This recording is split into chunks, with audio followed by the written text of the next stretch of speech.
pourquoi vous faites cette grande cartographie là en ce moment? Pourquoi vous repérez de partout?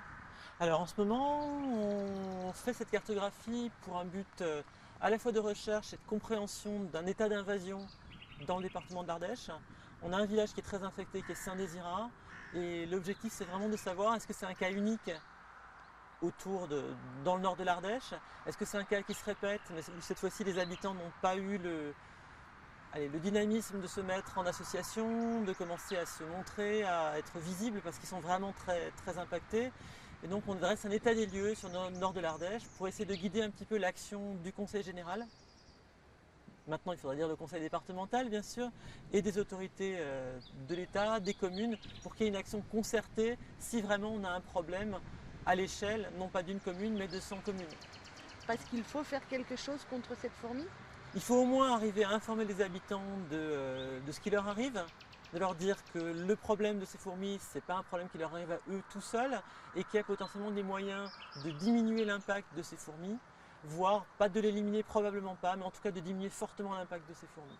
Et pour ça, il faut pouvoir savoir quel est l'état de l'invasion, qui informer, comment informer, pas informer n'importe comment.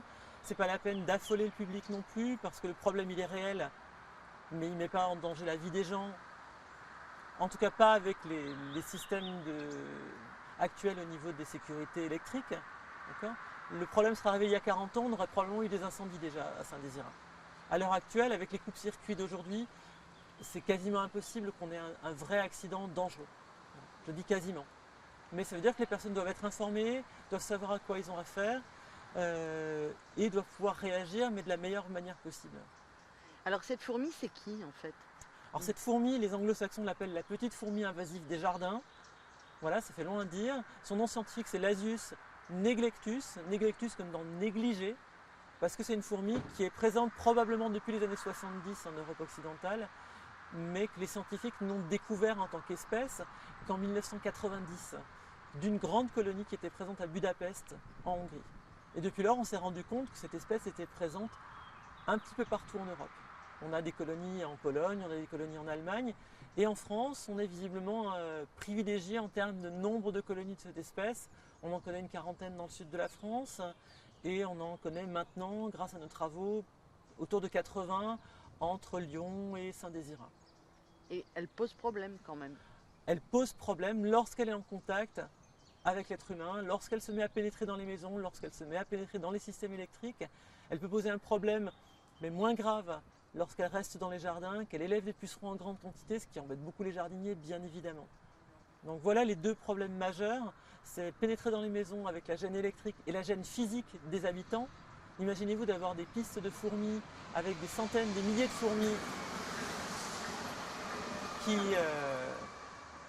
sont en train de se promener à chaque instant dans votre maison, que vous soyez en train dans votre salle de bain, dans votre chambre, dans votre cuisine, vous avez des fourmis tout le temps partout. Et forcément, c'est très difficile à supporter pour les habitants. Vous dites elle est là depuis longtemps, on peut la considérer comme un envahisseur étranger ou pas alors du coup? Alors, le terme d'espèce invasive, c'est un des termes qui était consacré par les biologistes. Maintenant, il est en train de changer ce terme. On est en train de parler d'espèces exotiques envahissantes, pour dire la même chose, mais c'est moins, la comparaison avec le militaire est moins forte. Donc c'est une espèce qui nous vient probablement de Turquie et qui a été apportée soit avec des végétaux, soit avec des gravats, en tout cas avec des transports de matériaux, et qui a été apportée en Europe de l'Ouest, probablement depuis les années 70. Donc c'est un envahisseur. Donc c'est un envahisseur qui ne vient pas de très très loin, mais qui n'était pas présent avant les années 70 chez nous en Europe de l'Ouest, tout à fait. Et il faudrait l'éradiquer?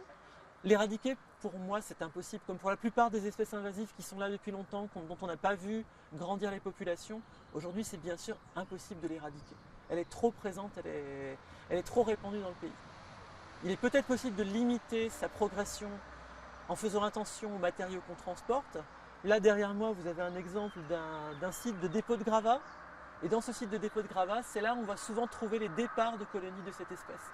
Cette espèce ne peut pas se déplacer toute seule sur de grandes distances. Il faut que ce soit l'être humain, via ses camions, via des voitures, via du transport de matériaux qui la déplace. Lorsqu'elle se déplace toute seule, elle est obligée de le faire à pied.